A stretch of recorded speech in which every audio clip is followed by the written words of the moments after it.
Let's start by mapping the Launchpad Pro. We'll fire that up.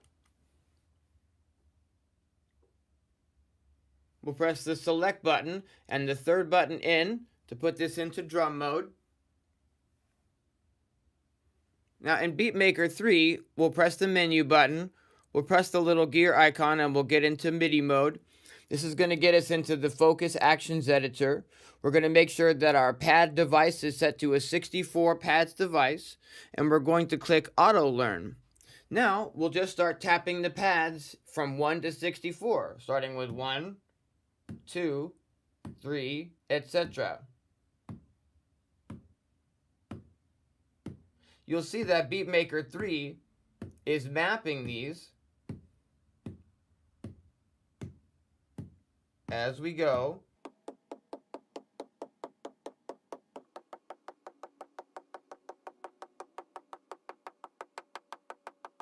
Now, all 64 pads of the Launchpad Pro are mapped to Beatmaker 3.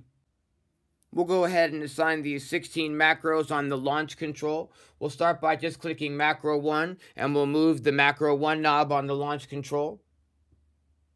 Now that's registered inside of Beatmaker 3. We'll repeat that process for all 16 pads, for all 16 knobs. Macro 3.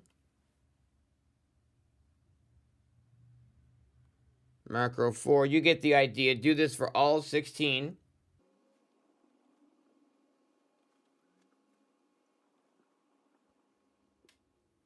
Next up, we have the select bank action, and there's select bank A through H, and those line up really great with these pads on the bottom of the launch control. So let's map these. We have select bank A, and we'll press the first button. Select bank B, we'll press the second button. We'll do this for all 8 banks. D, E, F, G, and H.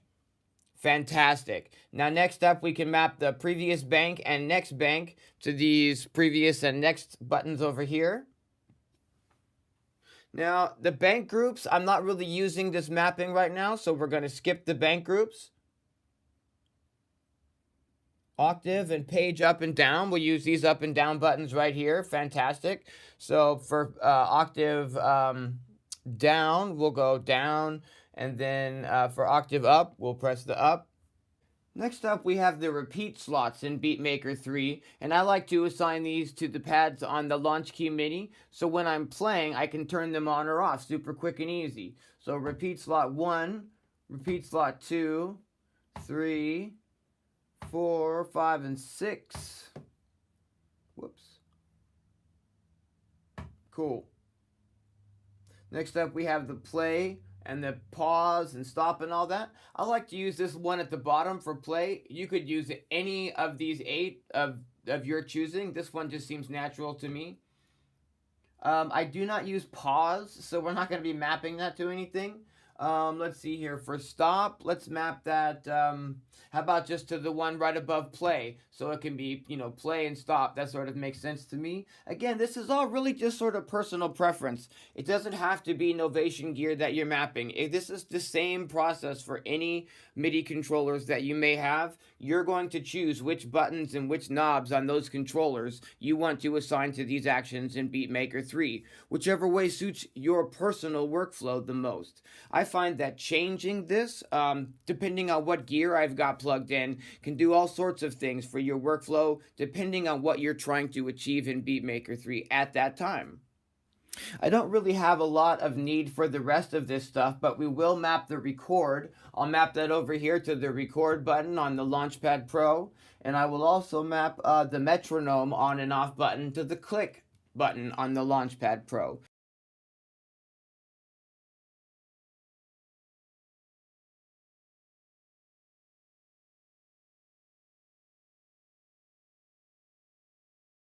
The rest of this stuff is like the pause button, or to transport forward or backward, or to turn the loop point the loop brace on and off in Beatmaker 3. I don't really have use for that stuff. You may not have use for some of these, and some of these may be unmapped in your setup as well. This is all personal preference and what works for your situation. And really, the most important part of this whole thing, guys, would be to save what you've just programmed.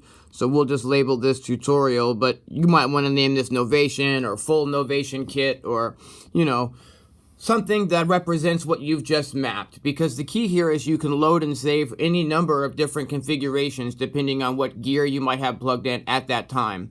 This is really easily going to allow you to, you know, have different gear for different days, for different sessions, different gear. Maybe if you're performing live, then say than if you were actually composing a track inside of Beatmaker 3. It's all up to you.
As I was doing this tonight, I noticed that there's a photo here of me from 15 years ago.